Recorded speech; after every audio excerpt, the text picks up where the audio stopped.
All right, y'all. So I am Big Mike the Messenger, and I have Mr. Wheeler, aka Jarvis Wheeler, aka JW. I've done some work with him in the past. What was what? 4 years? 4 years after. Oh yeah. Yeah. So 4 years I help him as he developed a group of young males, and most of them end up doing well. You know, some of them graduated this past summer. Mm-hmm. Some of them graduate this upcoming fall. But yeah, so we just got finished watching the Melanin Code, and just wanted to get his take. So Jarvis, what was your thoughts on the Melanin Code, boss? Man, I mean, just truth to power, bro. Just so much knowledge, education, wisdom, inspiration. You know, even for those of us who are out here living a life to make our people and our community better, sometimes you got to be humble enough to continue learning and be inspired to continue to do more. They talked in there about how there are not enough black superheroes. So unfortunately, that means that the weight is heavier for those like you and myself. But I don't know, bro. It's just something about how God made me that I love being the underdog. I love proving people wrong. And to me, that's what we are in Black America. We the underdogs. And there's fear there. But nothing brings me more joy than helping people become better, especially people who look like me or may not have the guidance that I wish I always had. Okay, so what were your? Because I know you had some head nods, Mm-hmm. especially when they got into like economics, Mm-hmm. as far as how we got to get our house in order before we begin to help somebody else. What's your thoughts on those? Yeah, economics to me is really the key, right? Not to get into all of the details, but for me, I think America see green. A lot of, racism is real, and a lot of people, look at white supremacy and going against black people and other minorities. But I think America sees green. When you have a country that is the richest country in the world, and 99%, 1% of the population controls 99% of the wealth, that tell you everything you need to know right then and there. Right then and there. And because this country was founded by white people, it was built for them by us. They just have such a leg up that, to me, as minorities or as someone that comes from poverty, or when you come from the struggle, as soon as you get money, you want to enjoy it because you're not used to it. So I was fortunate enough to be able to go to college, and I went to the Florida State University, which is not an HBCU. And I remember going to Florida State and seeing my white counterparts and colleagues, and when they were in college, they were so free because their parents paid for their college. They didn't have to work. If they worked, it was because of a leisure or just to get some extra money in their pocket, because they wanted to do it. While me, I got loans. I gotta work. Some of my homeboys had to send money back home to their family. Like, I remember doing some negative things in college as it relates to money just because I wanted to get ahead. And, to this day, I still got student loans. While other people are coming out financially free. So to me, I definitely think, I ain't from Miami, I'm definitely from Orlando, but money is a major issue. Okay, and what about the education part? Because I know you're in education.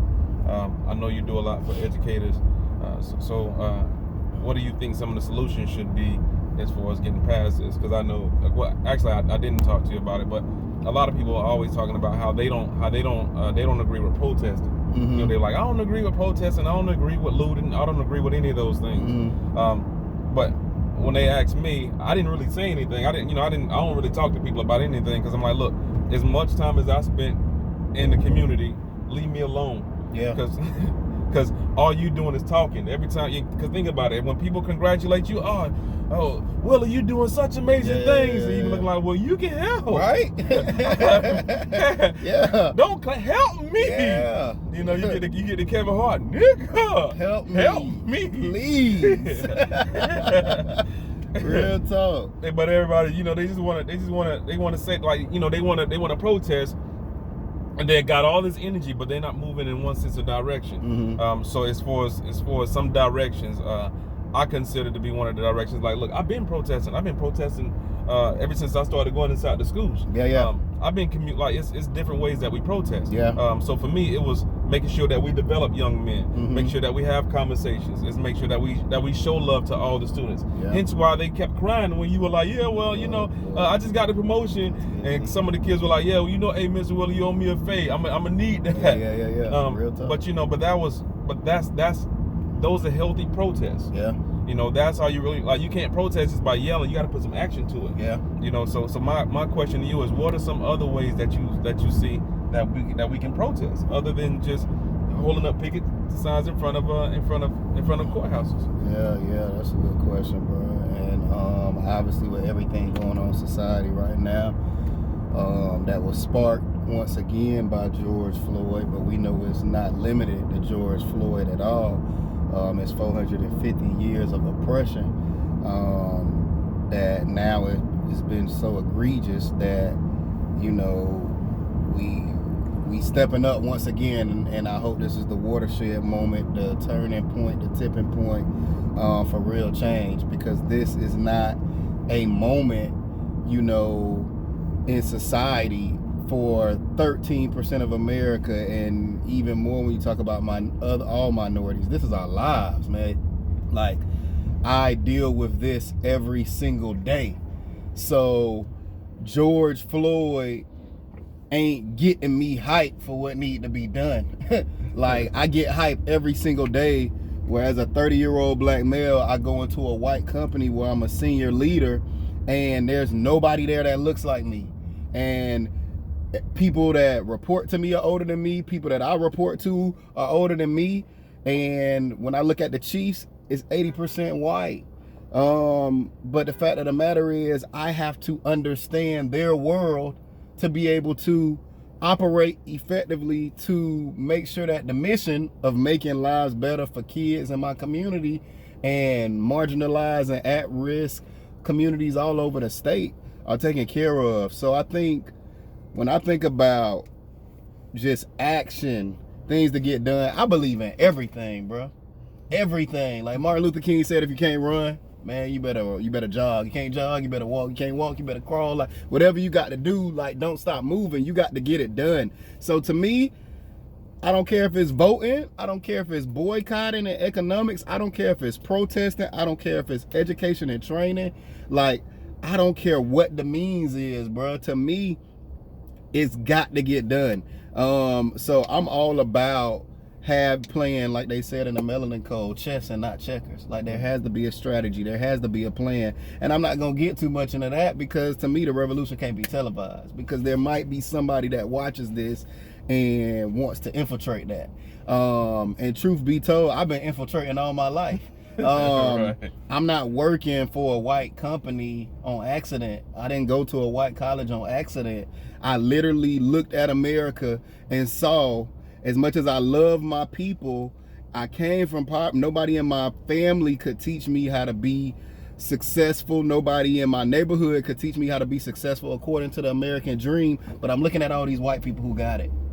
So let me go into their world, just like Harriet Tubman did with the slaves. Let me go get my freedom.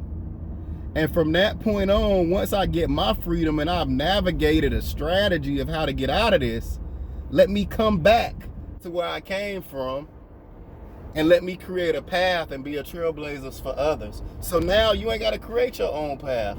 Now you can literally follow me. So for me, I'm all about that. It talks a lot about that with miseducation of the Negro, where so many people who are minorities, black women, black men, they make it and they forget where they came from, bro. I got the Sankofa tattooed on my arm because for me, that's what it's about. Like, there's this video called Trick Baby Dinner Party, and it talks about how essentially you have the conservatives and they don't like black people. They don't like minorities. They just don't give them a shot. They make it very clear.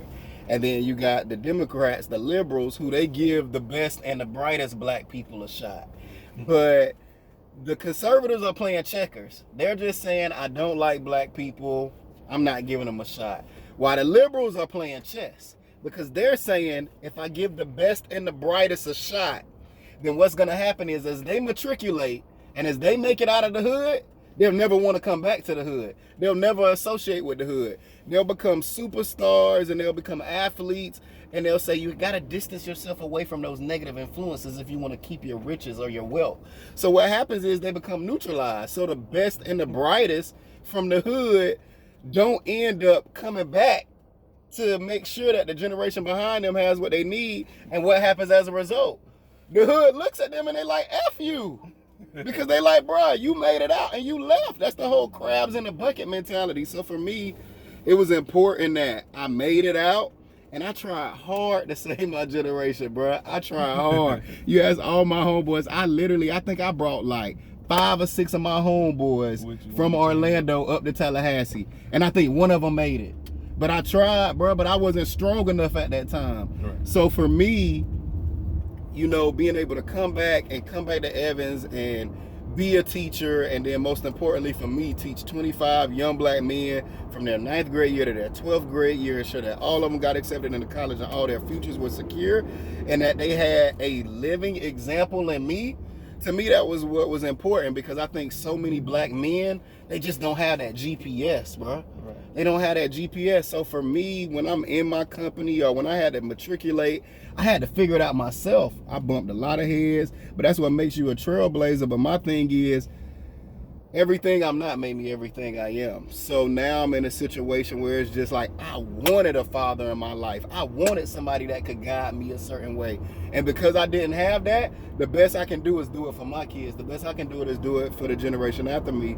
So I think with all of that being said, man, whatever somebody's passion is, whatever somebody's skill set is, that's what you apply to the movement. That's what you apply to the advancement. I don't care if you're an educator, then educate the kids. Make them better for the next generation. I don't care if you're a lawyer. Man, make sure that people have the justice that they need. I don't care if you are a doctor. Make sure that the people know what they need about their health. I don't care, like, if you're a law enforcement officer, make sure your peers ain't abusing, you know, their use of power. Like, whatever your role is, do that.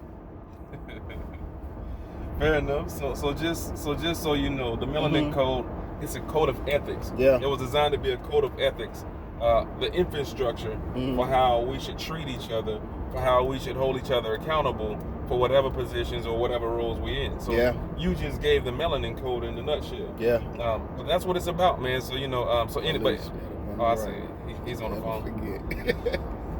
But any final words, man? Cause we got like another 2 minutes. So any final words on the Melanin Code? Cause clearly, you know, I've been living it. Yeah. And hence why. And let's not forget, we got to get Michael Bays in the shout. So shout out to Michael Bays. Bays, appreciate you, my dog, man. Yeah, man, cause he was one of the ones who came through, showed them boys, you know, make sure that they all bought books for them, took them on trips to movies and playing basketball. He didn't have to. Yeah, he have to. Yeah, he didn't have to. He already had his own stuff going on, but he said, you know what? Granted, I got my own wars I'm battling, but I'm still pouring to these fellas. So exactly, bro, and that's what it was about, right? I don't know if we transitioned and talking about the boys. No, not yet. Okay, we got one more minute. Okay, cool. But yeah, I just wanted to make sure. Yeah, I think as it relates to the Melanin Code, I think even when you were shouting out Bays then, and what you did, what Chandler did, it's all about, like, one of the things that stuck out was group economics.